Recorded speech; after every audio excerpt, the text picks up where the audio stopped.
Welcome to the Trump Breaking News Network, your daily source for up-to-the-minute Trump news. Join us today and every day. Here's today's news. This is TBNN. Trump watched a video of moderate rebels behead a child before stopping CIA from arming them. Apparently, Donald Trump watched a video that was suppressed by Western media of moderate rebels beheading a child, which led him to stop the CIA Syria program.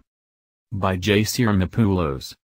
Washington, D.C., new revelations have come to light that explain President Trump's recent decision to end the CIA's covert weapons in Syria. While regime change hawks were thrown into a frenzy over the recent decision, the real story is what specifically impacted the president's thinking and caused him to end the program that supplied weapons to the so-called moderate rebels, many of which are actually known terrorist groups. In the August edition of the Weekly Standard, Thomas Joscely, Middle East expert for the Foundation of Defense of Democracies, detailed the specifics surrounding Trump's change of heart regarding the covert CIA weapons program. Earlier this year, President Donald Trump was shown a disturbing video of Syrian rebels beheading a child near the city of Aleppo.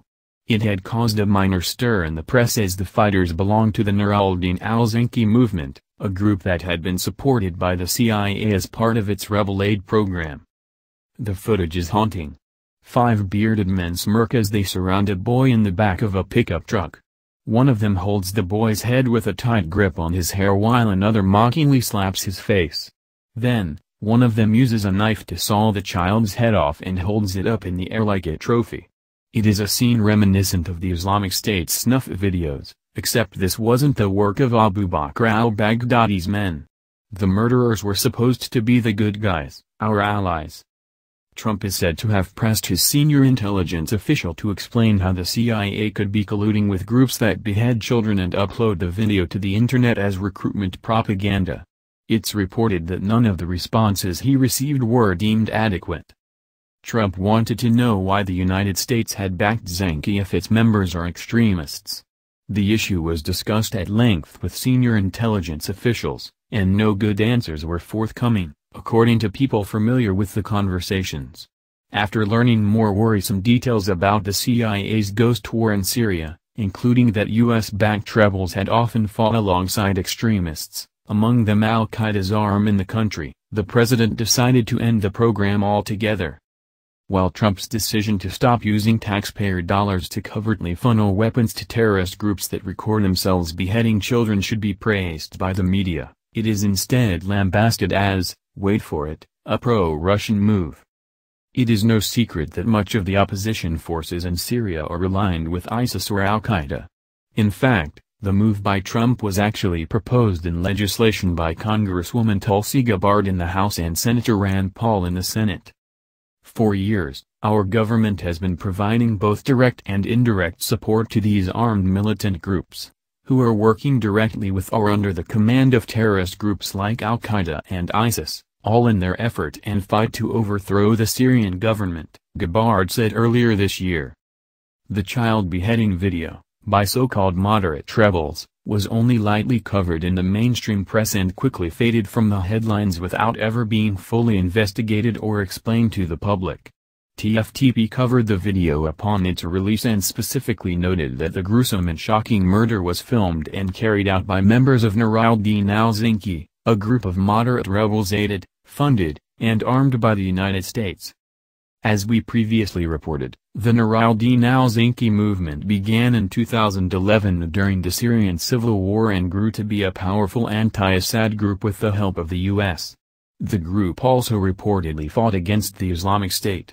However, as the video shows, their crimes against humanity are no different than any other terrorist group. Amnesty International released a report detailing the horrid abuses of the Nur al-Din al-Zinki movement. The group, who's received everything from anti-tank missiles to cash from the U.S., stands accused of unspeakable human rights abuses, including abductions and torture, and now, publicly removing the heads of children. The beheading video clearly illustrates the sick reality created by U.S. foreign policy. The brutal video showed 5 men posing with a frightened child in the back of a truck. Later, one of the men is seen cutting off the boy's head. The incident is reported to have taken place in Handarat, north of Aleppo, where heavy violence has been prominent recently. The men in the video say the child is a fighter from al-Assad, the Jerusalem Brigade, a Palestinian pro-government militia operating in the Aleppo area. al-Assad is a pro-Syrian government Palestinian paramilitary faction made up of the Palestinians who have been driven out of their homes in the Handarat camp. They are not part of ISIS and only fight to regain their homes.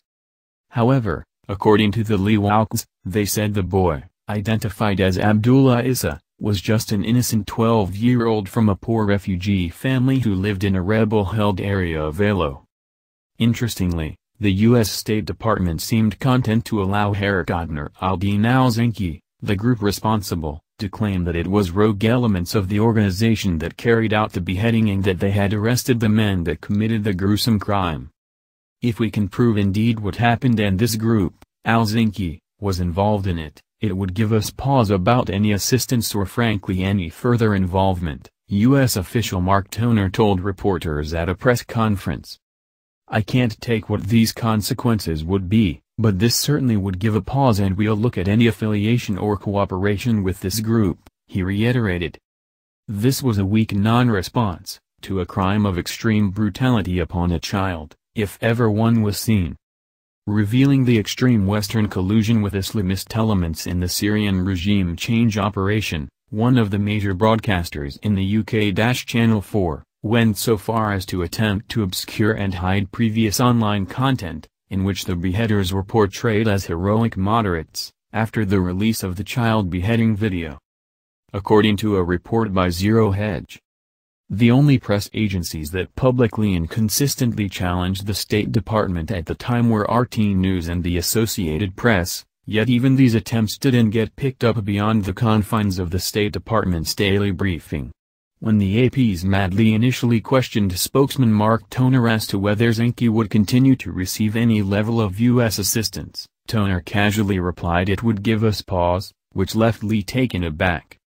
The criminality of the covert CIA weapons program, which Thomas Joscely emphasizes that Trump has now come to understand the full scope of CIA cooperation with al-Qaeda in Syria, leads to one distinct question: who in the Obama-era State Department and CIA must be prosecuted first?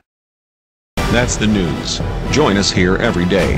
Be sure to subscribe and click the bell. See you next time. This is TBNN.